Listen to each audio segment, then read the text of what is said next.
Welcome to Reporter's Notebook, where we talk to the Washington Examiner's top journalists about the stories breaking on their beats.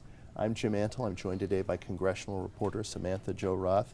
So we are 15 ballots later. We have a Speaker of the House. Republican majority is now sworn in and in effect. What's changed so far? What have they been able to do in just the short time that they've been there? Well, we're already seeing some major changes. I think you even just saw right after that vote, the metal detectors that were in front of the House chamber were actually being disassembled just while those votes were happening. So that was something that they put in place after the January 6th insurrection. There had been some threats between lawmakers, and Republicans have decided we're going to do away with that. We're not going to do that anymore. We've also seen a change with proxy voting. That's something that was instituted during the COVID era, where lawmakers were able to vote even though if they weren't physically present.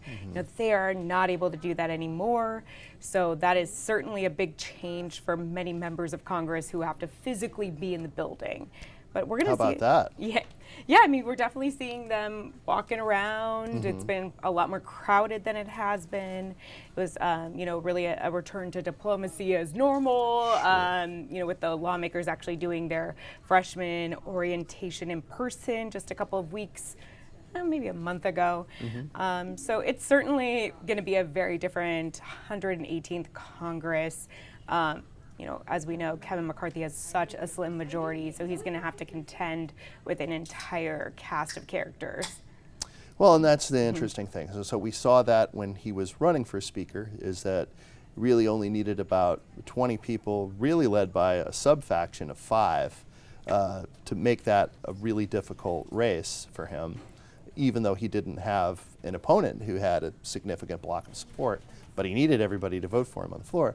But now they're going to need to get these people together so that they can pass legislation and do other things and present a united front.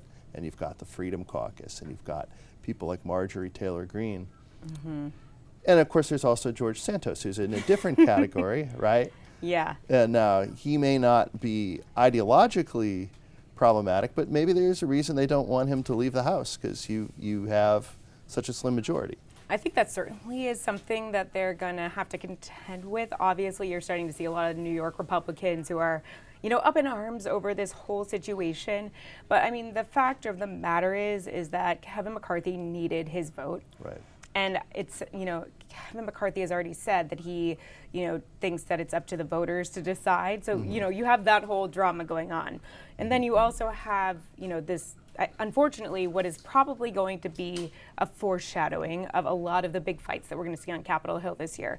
A lot of fighting between Republicans who ultimately are going to need to compromise and work with Democrats and the Biden administration when it comes to the debt ceiling, government funding. So there really isn't a lot of room for error here. I mean, we're very close to defaulting on our credit limit here. So, there are big stakes, and unfortunately, fortunately for some of us who are up there chasing some of these lawmakers, there's going to be a lot of drama, and it'll be certainly very interesting to watch, and will make our jobs very difficult but fun at the same time. Yeah, that's right. And but what you mentioned though about them having to cooperate is they don't have the Senate still.